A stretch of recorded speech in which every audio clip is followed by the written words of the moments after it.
Los padres de familia son responsables de lo que sus hijos ven. El siguiente programa es clasificación D. Para mayores de 18 años. Dirección General de Espectáculos Públicos, Radio y Televisión.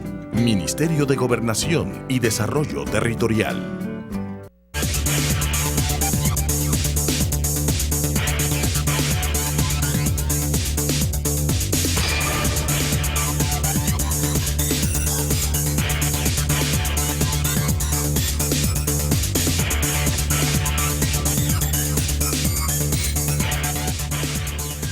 Bienvenidos a El Salvador una vez más a disfrutar esta noche su entrevista 8 en punto. Bendito sea Dios, es jueves y podemos precisamente disfrutar de análisis de altura como todos los jueves. Con Gusto en Estudio vamos a estar conversando sobre esta propuesta. Vamos a hablar acerca de la criminalidad en nuestro país.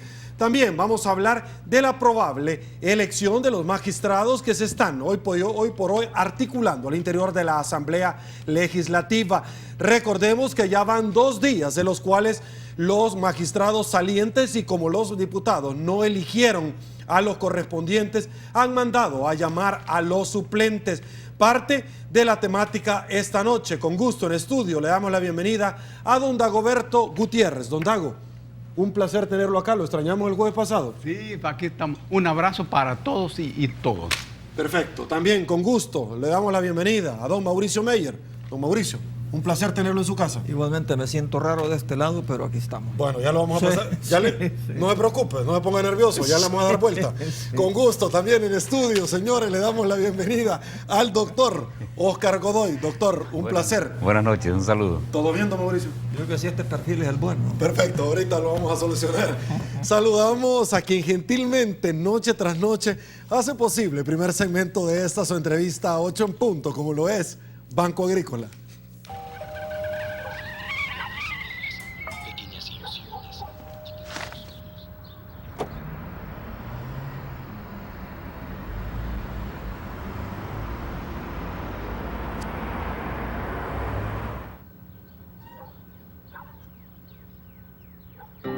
Querida patria, vieras qué diferente es todo acá. Algunas cosas te das cuenta que son distintas desde que llegas. Otras se empiezan a sentir diferentes a medida pasa el tiempo. Es fácil darse cuenta que acá donde yo estoy, casi todo es más grande. Los edificios, los puentes, las avenidas, las distancias. Pero las cosas que uno extraña estando acá son las que allá donde vos estás son más grandes. Son más grandes los sueños, las ilusiones, los corazones de la gente y sus sonrisas. La distancia me ha enseñado muchísimo desde que nos separamos, mi querida patria. Estando acá he aprendido que los salvadoreños somos más fuertes cuando estamos juntos. Que unido, El Salvador puede ser cada día un poquito más grande. He aprendido que vos nunca estás lejos. Y es que un salvadoreño se puede ir de su país, pero el país jamás se va de un salvadoreño. Nuestro gran sueño siempre ha sido poder estar cerca. Unidos, podemos soñar juntos y transformar nuestro país. Banco Agrícola y El Salvador, juntos por una banca más humana.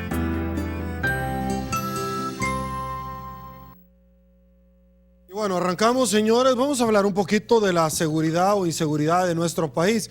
Déjenme compartirle, caballeros, ustedes que nos acompañan en estudio y ustedes, por supuesto, damas y caballeros, desde cualquier punto del redondo nacional y fuera de él. Que junio cerró, don Dagoberto Gutiérrez, arranco con usted, con 670 homicidios. El mes más violento, es decir, cada mes parece que resulta el mes más violento y el que viene va superando al anterior. En los últimos 25 años, homicidios de transportistas se han duplicado, se quejan los transportistas, el fiscal general de la República critica a la PNC por hacer capturas únicamente por capturar. El licenciado Luis Martínez también afirma que la ley de proscripción antipandillas no es aplicable y que necesita reformas ya a analizar inmediatamente. Esta semana conversamos con el ministro de la Defensa Nacional, David Munguía Payés, y hablábamos acerca del trasiego de armas, hablábamos esa misma noche de la muerte de la dama que era parte de la corporación de la policía, que fue precisamente embestida con armas de grueso calibre en el departamento de La Paz, en un retén. Hemos visto nosotros en los últimos días actos lamentables como estos, don Dagoberto. ¿Quién podrá defendernos? Ajá, ¿cómo no? En primer lugar, un saludo a Mauricio Manzano en ocasión de sus 40 años. Portate bien, son bastante, pero también son poquitos. Sí. No te creas vos. Mira, Marco. O sea que no hay que celebrar ni dejar de celebrar. No, porque bonito el mensaje profundo. Los cumpleaños son una suma resta. Sumas años a tu vida, pero también se los quitas. Toma en cuenta esto vos, Mauricio. Sí. Ahora, Marco, mira, la gente de la Santa Leonor se está comunicando conmigo. Hay un problema ahí con el agua irregular y como vos tenés todas las llaves y las tuercas, por vía tuya, ponele atención a eso. Hay un hundimiento allí de los tragantes y hay un problema en la colonia San Ernesto. Hay un pozo de aguas negras que tiene dificultades y peligros y tiene filtraciones. Quiero expresar mi pesar por la reciente muerte del doctor Nash y su esposa salvadoreña en un accidente increíble de tránsito.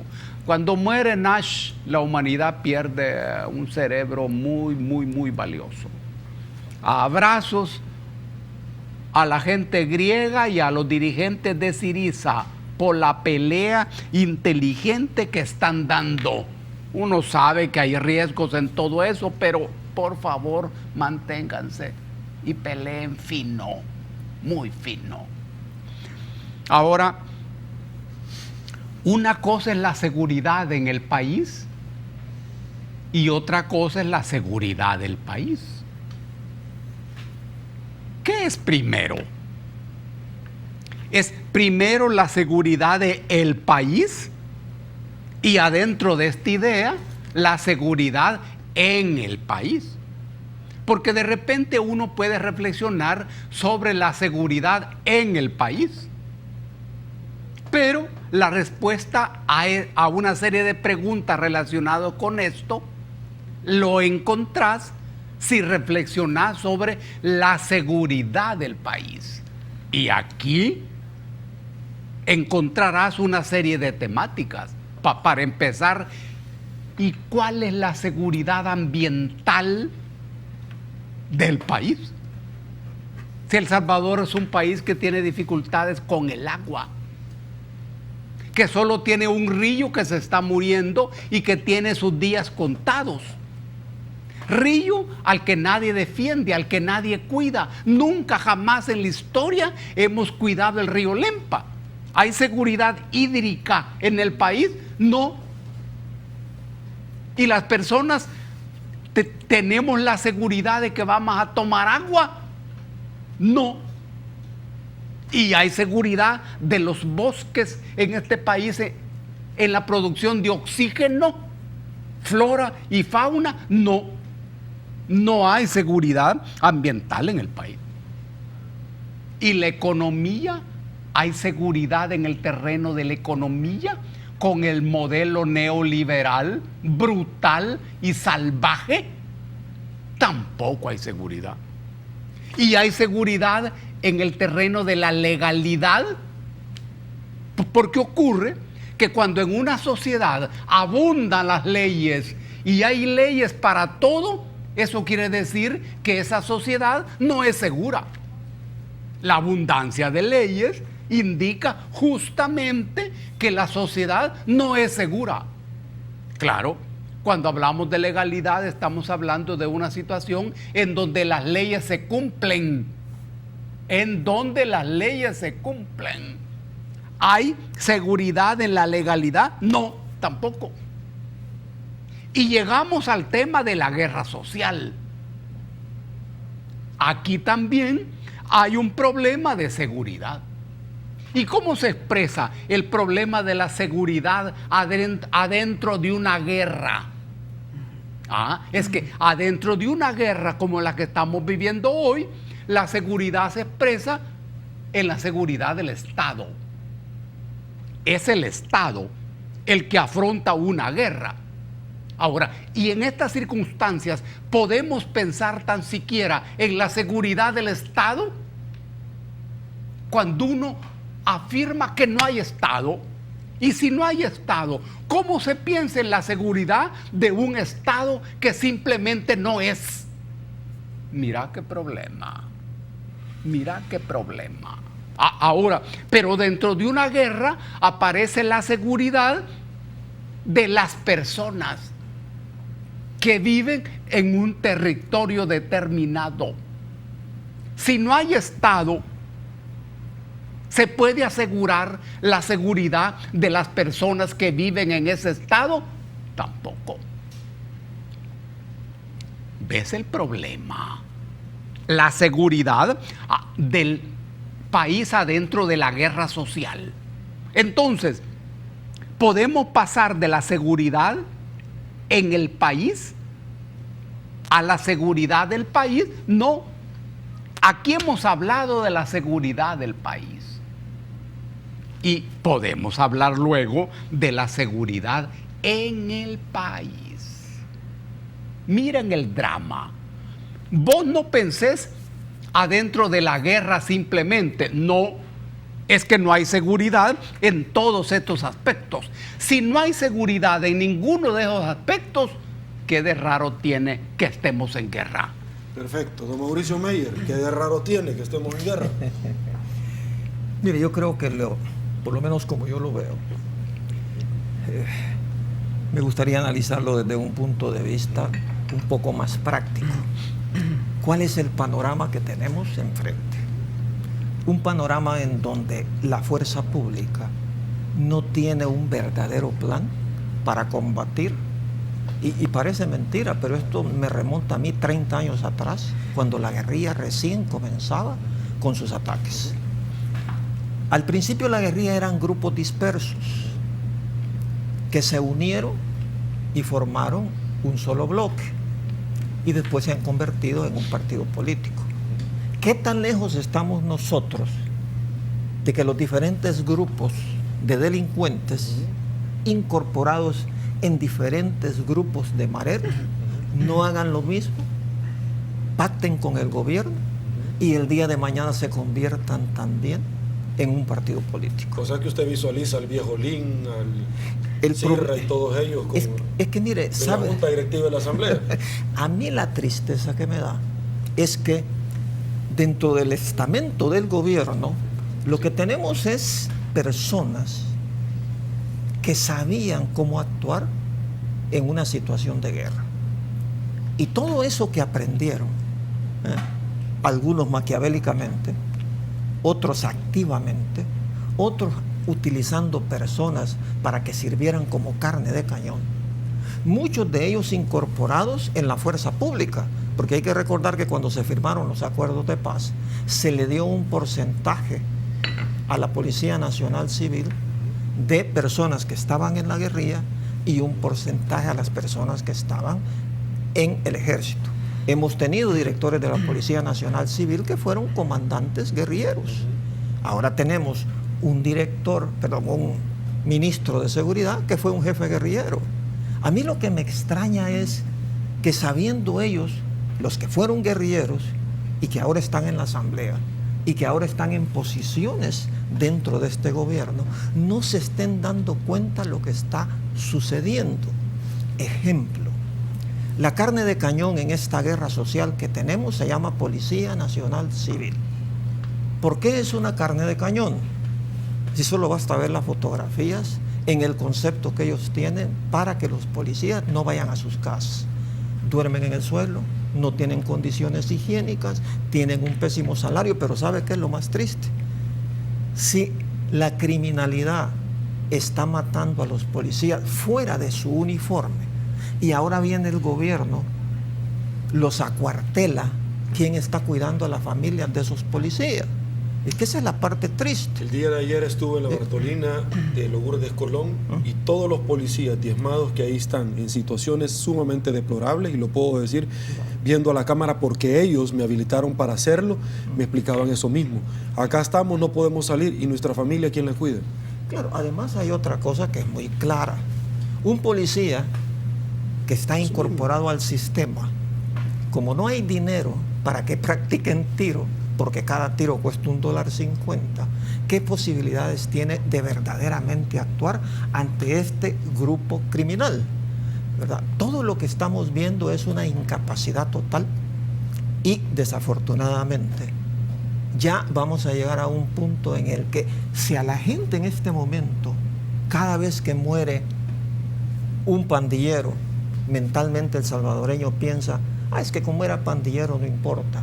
Pero si llegamos al punto en donde la gente diga, bueno, ya se echaron a otro policía, sigamos adelante. Ese es el punto que las autoridades no se están dando cuenta. Perfecto. Doctor Godoy, su opinión. Durante varias entrevistas hemos criticado la actitud del gobierno de no escuchar el clamor de la gente y de no escuchar también la voz de expertos que a diario le están diciendo al gobierno que ha fallado. Y en ese contexto no hay duda de que la violencia y la delincuencia se van a seguir recrudeciendo, se van a seguir modificando, se va a seguir reestructurando el modo de la comisión del crimen y no vamos a tener respuestas eficientes por parte del Estado. Y me atrevo a asegurar eso por varias razones. Estamos ante una situación de falla total. La falla total en el sentido de que han fallado los planes, las estrategias, han fallado las instituciones de seguridad y han fallado los funcionarios que en los últimos años y quizá en las últimas décadas han estado al frente del tema de seguridad.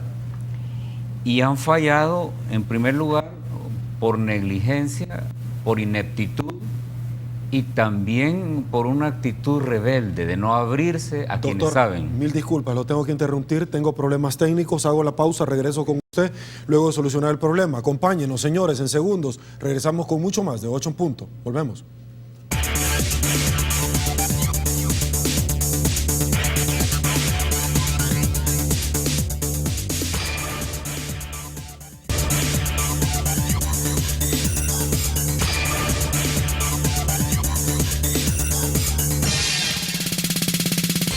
Estamos de regreso, mil gracias El Salvador por su preferencia. Doctor Godoy, por favor, seguimos con su análisis. Bueno, lo que yo estaba diciendo es que el problema de seguridad que tenemos en el país no es casual, ¿verdad? Y yo me atrevo a decir que se va a seguir agudizando, se va a seguir modificando de una manera ascendente, precisamente porque no se ha trabajado el foco central del problema.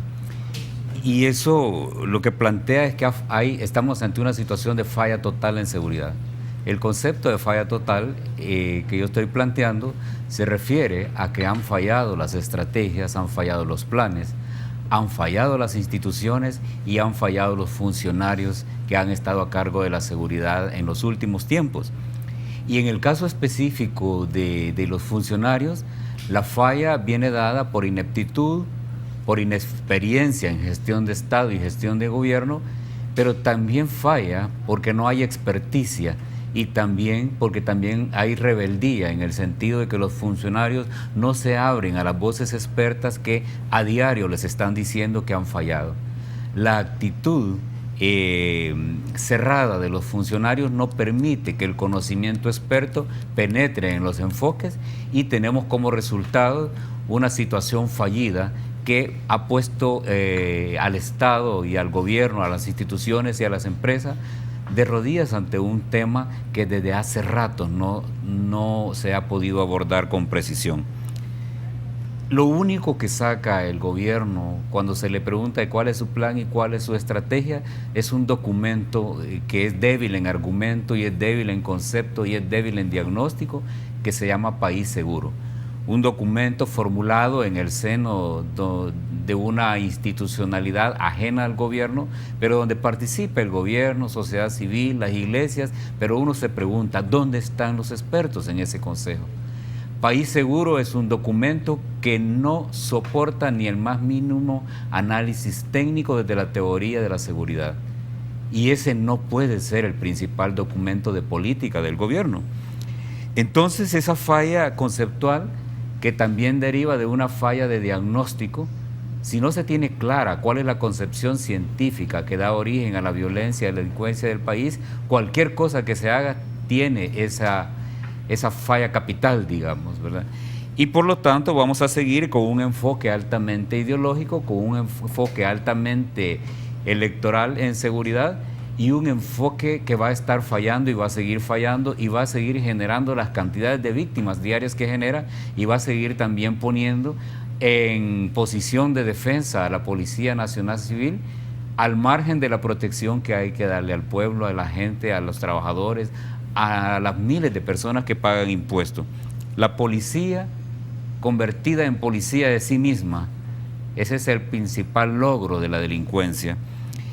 Esto obviamente demuestra que falla el enfoque de seguridad pública que han tenido estos últimos dos gobiernos y esa falla impacta negativamente en la seguridad ciudadana y deteriora las posibilidades de trabajar en el concepto de seguridad humana, que es la protección de la vulnerabilidad de la vida de miles y miles de salvadoreños, incluyendo niños, niñas y personas de tercera edad que están en una situación precaria y que no hay quien las proteja en ningún sentido.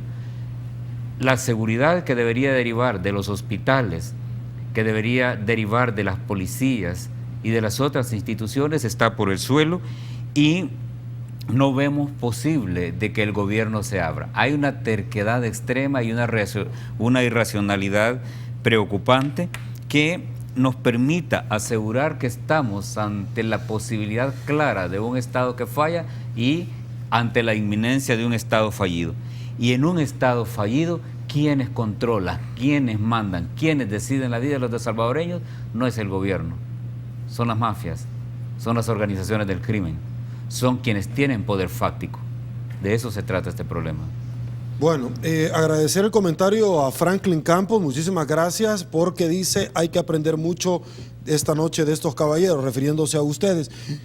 Quiero comentarles que ustedes pueden accesar a las diferentes redes de 8 en punto, Canal 33. Nosotros compartimos parte de lo que en algún momento esbozaron los ex mediadores o mediadores de la denominada tregua. Y le comento rápidamente parte de los comentarios o conceptos de los cuales se emitieron. El señor Raúl Mijango acusó al gobierno estadounidense de estar llevando a la policía a una guerra contra las pandillas. Número uno. Número dos. El señor Paolo Lubers consideró que el problema de la criminalidad es muy complejo para tratar de resolverlo con batallones, por lo que deberían de desmilitarizar las zonas acechadas por los pandilleros y en la que tiene presencia la Fuerza Armada, según publicó un rotativo electrónico. Es decir, que los militares nuevamente se vayan a otro lado. ¿Cuál es su opinión sobre esto, por favor, don Dago? ¿Cómo no? Hemos establecido la relación y la diferencia entre la seguridad del país y la seguridad en el país. En ocasiones, en nombre de la seguridad del país, el Estado monta el régimen de excepción, en donde se limitan o hasta se cortan los derechos, determinados derechos de las personas. En el régimen de excepción es la seguridad del Estado la que se pone en primer plano. Ahora bien, en esta coyuntura, ¿de qué estamos hablando? Estamos hablando de la seguridad en el país. Ahora, aquí hay varios aspectos. Aparece bastante claro que el gobierno no tiene condiciones políticas, ideológicas, sociales, económicas para el abordaje del tema guerra social. Él solo, aislado, ¿cómo está? En dificultades, ¿cómo está? Este gobierno necesita pasar a la construcción de una serie de acuerdos mínimos. No estamos hablando de acuerdos políticos programáticos sobre la vida del país, no, acuerdos mínimos sobre la seguridad del país. Por favor, capta bien la precisión de la figura. La seguridad del país, aspectos mínimos, mínimos. Por ejemplo, no vamos a hablar de la seguridad del país sin tocar la seguridad ambiental. Podemos ponernos de acuerdo. ¿El gobierno puede mover eso?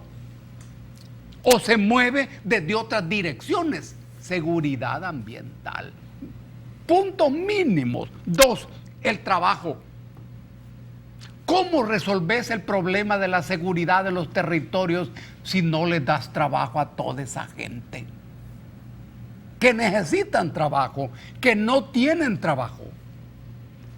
El tema de la salud, salarios dignos, salarios justos, en lugar de salarios de hambre. ¿Puede haber acuerdo mínimo? Y finalmente, acuerdo mínimo en la sanidad del manejo de los fondos públicos.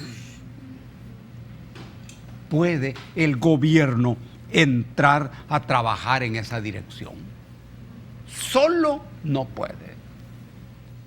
Perfecto. Don Mauricio, señor Godoy, ¿qué opinión le merece a usted lo que esbozaron anteriormente los mediadores o ex mediadores de esto? ¿Qué le diría a usted?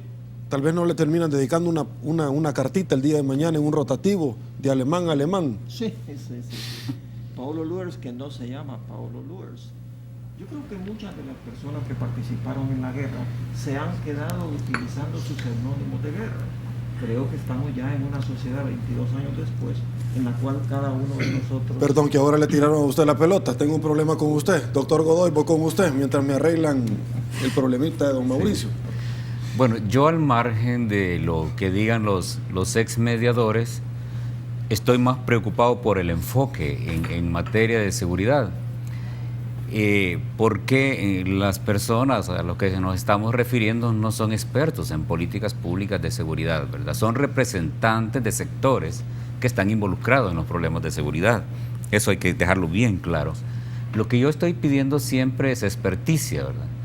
Ha fracasado la política de seguridad pública por todo lo que dijimos, por el enfoque técnico, porque no tienen plan y que País Seguro no es un documento de seguridad, que no soporta ninguna prueba técnica desde el punto de vista teórico. Han fallado las instituciones y los funcionarios, pero también tenemos un problema serio de crisis de territorialidad, crisis de soberanía, crisis de cumplimiento de los objetivos nacionales, y eso plantea un reenfoque a la seguridad que ya no es el de seguridad pública y tampoco es el de seguridad ciudadana. Quienes saben de teoría comprenden lo que estoy diciendo, en el sentido de que puede comprenderse, por ejemplo, un replanteamiento del rol de las Fuerzas Armadas, ¿verdad?, que dejen de ser un mero acompañante de un proyecto fracasado en seguridad, pero que un replanteamiento de ese tipo también exigiría un cambio de liderazgo, porque la Fuerza Armada no podría estar metida en un asunto de seguridad cuando su liderazgo está cuestionado por su participación en los enfoques anteriores de tregua, por ejemplo. Doctor Godoy, Juan Carlos Galeano Gómez manifiesta: es preciso utilizar el método del general Maximiliano Hernández Martínez para cerrar espacios a las maras y que sea operativo al final el plan que tienen. Esto se lo planteo porque me llamó muchísimo la atención unas palabras que las voy a compartir con usted, y es que precisamente el señor Mijango manifestó que hasta hoy no he visto la voluntad de nadie del gobierno de retomar el proceso de diálogo. Este problema va a llevar a los 262 municipios del país a que las maras al final se posesionen en ellos. Sí, y es lo que yo he venido diciendo, ¿verdad? Que la delincuencia y la violencia se va a seguir incrementando porque lo que se está peleando ahora ya no es el mero interés de pandillas, como se decía antes, ¿verdad? Se está peleando territorio, se está peleando economía, se están peleando recursos, se está peleando el dinero que proviene de las extorsiones, pero también se están peleando los espacios de mercado que otras fuerzas están ocupando por la vía no legítima, y se está peleando también la autoridad, ¿verdad? Y digo la autoridad en el sentido del Estado, la autoridad pública y la autoridad de las organizaciones del crimen, que exigen que se reenfoque y que se replantee la estrategia de seguridad. Se necesitan expertos. Los expertos que necesitamos no son exguerrilleros, no son exmilitantes de partidos. Se necesitan expertos que conozcan teorías de seguridad, estrategias de seguridad, los diferentes enfoques de la seguridad y las diferentes concepciones de la seguridad. Pero además de eso, los expertos deben tener conocimiento de gestión pública, estratégica y conocimiento de políticas públicas. Y esto comienza con tener un liderazgo presidencial que conozca de estos temas. Si el señor presidente de la República no conoce de políticas públicas, de gestión de Estado, de teorías de la seguridad, falla lo que en teoría se conoce como la directiva de mando. Y la directiva de mando es la que ordena a sus ministros, a sus viceministros, a sus directores, cuál es el enfoque de políticas públicas. Por eso yo digo que el Estado ha fallado y podemos caer en una situación fallida. Y hay que alzar las voces para eso. Perfecto. Don Mauricio, vamos a ver más tarde en una investigación si no le sabotearon el micrófono. Ya está bueno. Sí, ya ahorita está bueno, señor. Sí, por favor, no vaya a decir nada inadecuado. Mire, yo creo que nos estamos yendo por el tema que en todos los programas de análisis todos nos vamos. Aquí tenemos dos problemas que están para mí sumamente claros. Primero, no se le puede ayudar a quien no se quiere dejar ayudar. La empresa privada gastó $3 millones para que Giuliani presentara un proyecto. ¿Eso fue lo que le pagaron? Eso cobró. $3 millones por hacer un proyecto que sencillamente debe estar guardado en casa presidencial, en algún cajón o en algún lugar. Pero también tenemos que ser claros de que lo que no tenemos es un facilitador entre el gobierno, la empresa privada, la Fuerza Armada y la Policía Nacional Civil. Ninguno quiere oír razón. ¿Por qué? Porque hay un gran peso político dentro de eso, de querer escuchar razón. Dedicarle tiempo a Paolo Luers y dedicarle tiempo a Mijango es como lo mismo del programa de la semana pasada. Aquí venimos a hacer análisis claros. La gente escribe cosas. Paolo Luers, que fue guerrillero también, que está en el país desde hace muchos años. Mijango sabemos que fue guerrillero. Ellos tienen una agenda que ninguno la conoce, pero que es evidente. No, yo creo que lo que debemos de hablar acá es qué es lo que vamos a hacer para salir del problema en el que estamos. Ya quedó claro después de más de un año que el ministro de Seguridad Pública, como lo dije yo cuando tomó posesión, que lo único que tenía a su favor era que era el jefe de la Comisión de Seguridad de la Asamblea Legislativa, y por haber sido el presidente de esa comisión le dieron la posición de ministro de Seguridad. Pero el tiempo ha demostrado que ese puesto le quedó grande. Ahora, a mí lo que me preocupa realmente es que la gente está muriendo. Cuando nos escandalizábamos de 8 personas muertas a 30, a 25, y que no estemos haciendo nada. Y que, cuidado, que dentro de esos 25 o 30 pueden ser ya 8 o 10 policías mensuales. Y eso no es lo que una fuerza de seguridad pública debe de esperar. Ok, don Mauricio, pregunta Jorge Alberto Reyes, muchísimas gracias, don Jorge. Por favor, pregúntele a estas alturas qué opina de los municipios seguros y la policía comunitaria al final funcionó. Si él no hubiera mencionado ahora la policía comunitaria, ni siquiera nos hubiéramos acordado de ella. Como no nos acordamos de Politur No, mire, la vez pasada yo dije que la empresa privada y la derecha de este país no está peleando las dos guerras que tiene que pelear, la política, ¿ah?, y la de comunicación.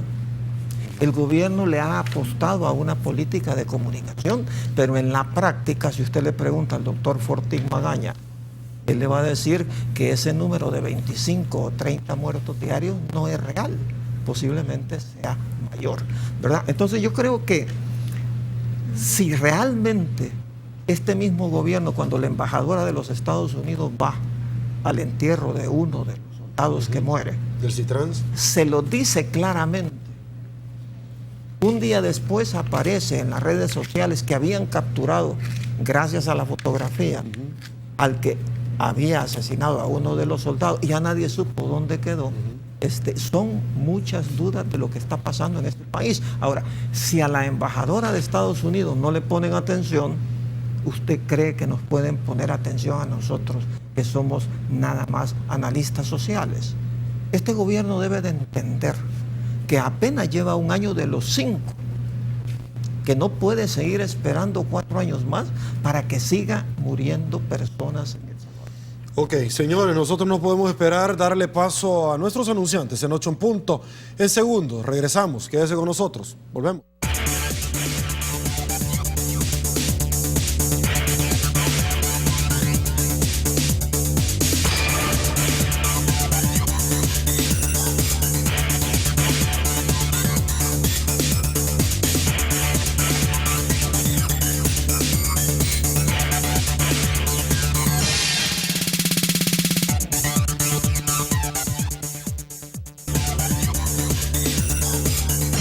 Estamos de regreso, mil gracias El Salvador por su preferencia. El tercer segmento de su entrevista 8 en punto, como todas las noches, es gracias a la fina cortesía de ACOBI de RL. Continuamos. Somos una empresa que le brinda una amplia gama de servicios financieros competitivos. ACOBI de RL, su banco cooperativo de confianza. Perfecto, señores. Don Dago, doctor Godoy, don Mauricio, amigos televidentes.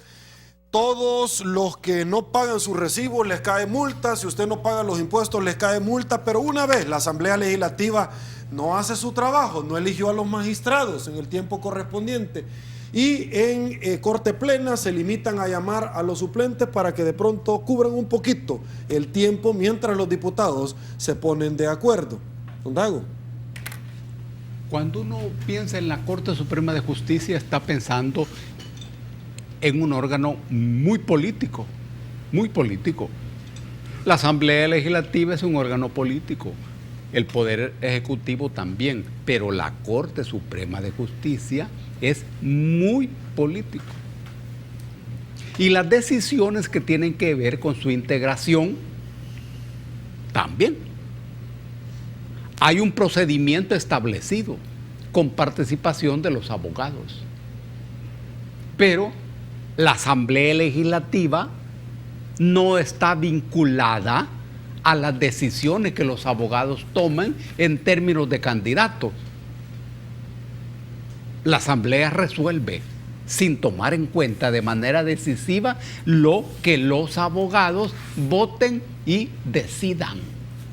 Ahora bien, cada sala de la Corte Suprema de Justicia tiene su peso. Pero en realidad es la sala de lo constitucional la que tiene en la constitución política del país el peso fundamental. Es más, la Asamblea Legislativa no elige presidente de la Corte Suprema de Justicia ni presidente del órgano judicial. Elige presidente de la sala de lo constitucional.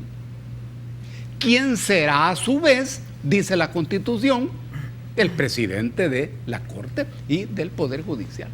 Esta es una decisión rigurosamente política. En realidad, la Sala de lo Constitucional deberá constituir un ente aparte de la Corte Suprema de Justicia. Pero el tema no es solo con la Sala de lo Constitucional. Ahora hay más de un magistrado que está peleando para reelegirse. Ahora, ¿y se puede hacer eso? Sí, no hay ningún problema. ¿Es necesario hacer eso? A lo mejor no. ¿Es conveniente hacer eso? A lo mejor no. Pero ¿quién decide eso? La Asamblea Legislativa. ¿Hay criterio establecido? No. ¿Hay plazos establecidos? Tampoco. Pero es importante lo que puede presentarse. La Asamblea Legislativa no elige a los magistrados. No hay Corte Suprema de Justicia. ¿Y el país se derrumba? No. Es cierto que aparecen los suplentes, ¿cómo no? Pero vean ustedes eso. ¿Qué es lo que asegura que el país siga funcionando? ¿Son los órganos que están arriba? ¿O la vida del país se decide en lo que se llama sociedad civil y no en lo que se llama sociedad política? Es más, la vida de la sociedad política, es decir, del Estado, se asegura y depende de la vida de la sociedad civil. Ok, don Mauricio, su análisis, por favor, sobre este tema. Mire, con respecto a esto, a mí me molesta grandemente que personas valiosas de nuestro país, abogados como usted, pasen por la ignominia de ser durante 10 minutos cuestionados por un grupo de ignorantes diputados de la Asamblea Legislativa.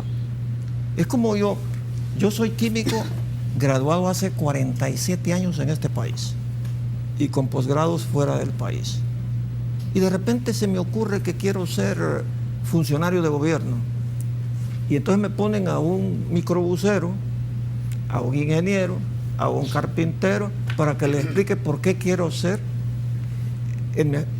No puede ser. Un abogado debe respetarse a sí mismo.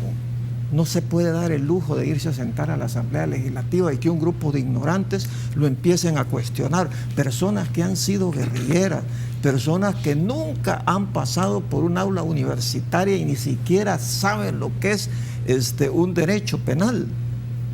Entonces uno mismo debe de respetarse. Uno debe decir, mire, yo no voy a participar porque al final de cuentas, como dice Dagoberto, la decisión ni siquiera está dentro del gremio de abogados ni dentro del Consejo Nacional de la Judicatura. Realmente, como debieran de elegirse los magistrados es por votación, los mejores votados dentro de los abogados, los mejores votados y el Consejo Nacional de la Judicatura, y la Asamblea lo único que debe de hacer es ratificar lo que estos gremios decidieron. Pero yo jamás me sentaría frente a esa gente que ni siquiera sabe hablar. Pues usted tuvo aquí un día de estos a una señora que ni siquiera sabía sumar, no le salían las cuentas. No puede ser, no puede ser. Este país no puede seguir así. Es un país que se está volviendo incapaz. La mediocridad es el estándar. Este país no puede seguir así.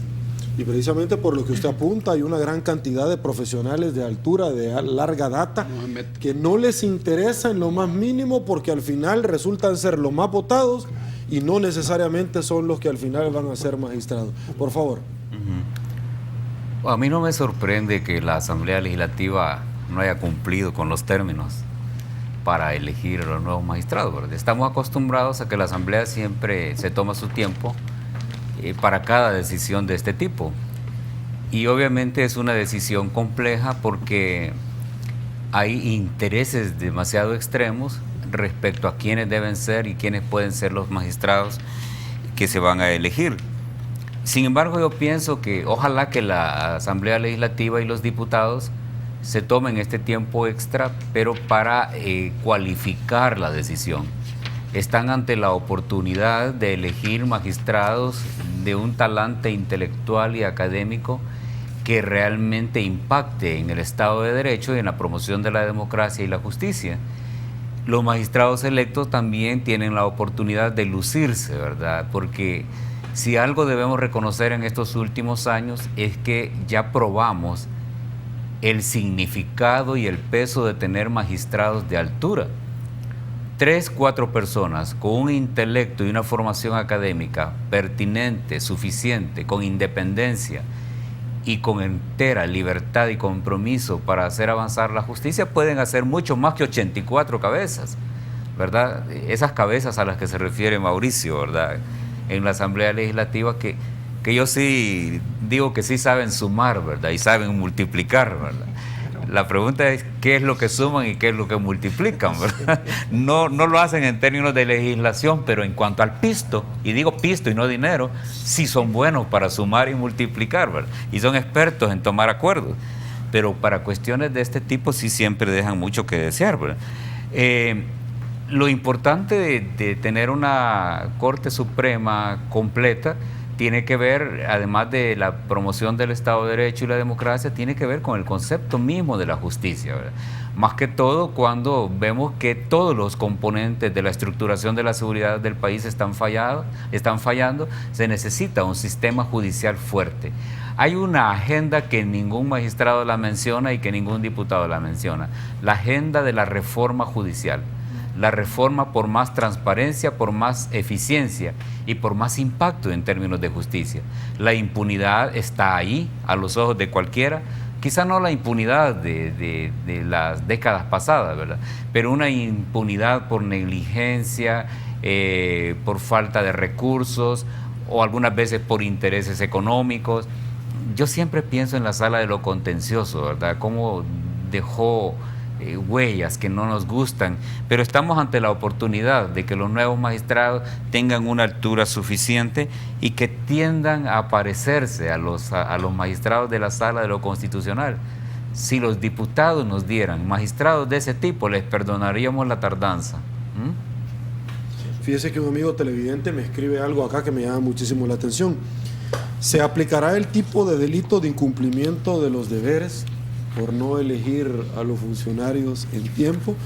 Pero ¿quién les va a aplicar la ley? Si quien se las puede aplicar la ley también está buscando la reelección. ¿Qué le parece? Sí. Es realmente... ¿Qué le parece? Terrible. Interesante. Interesante. Pausa, volvemos.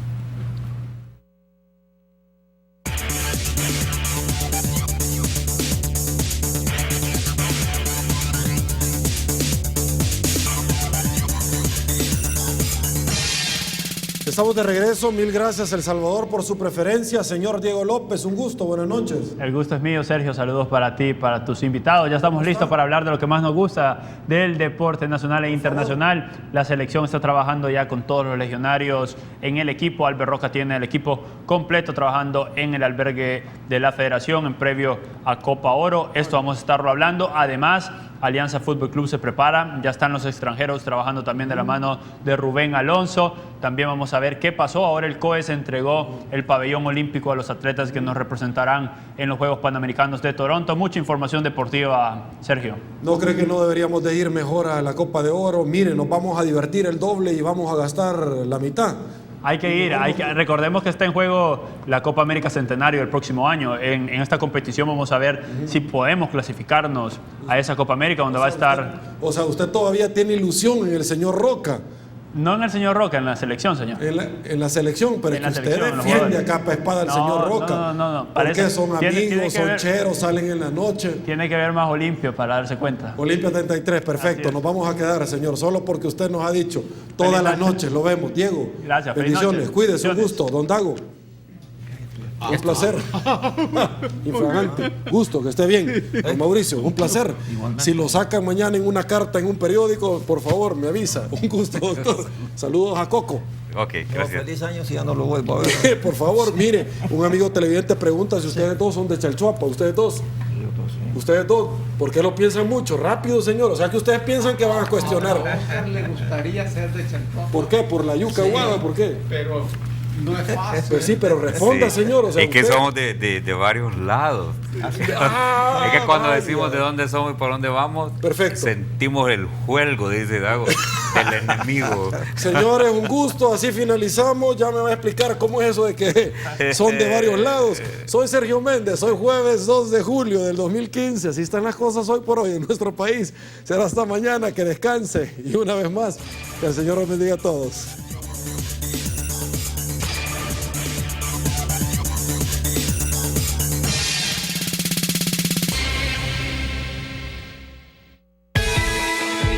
continuación,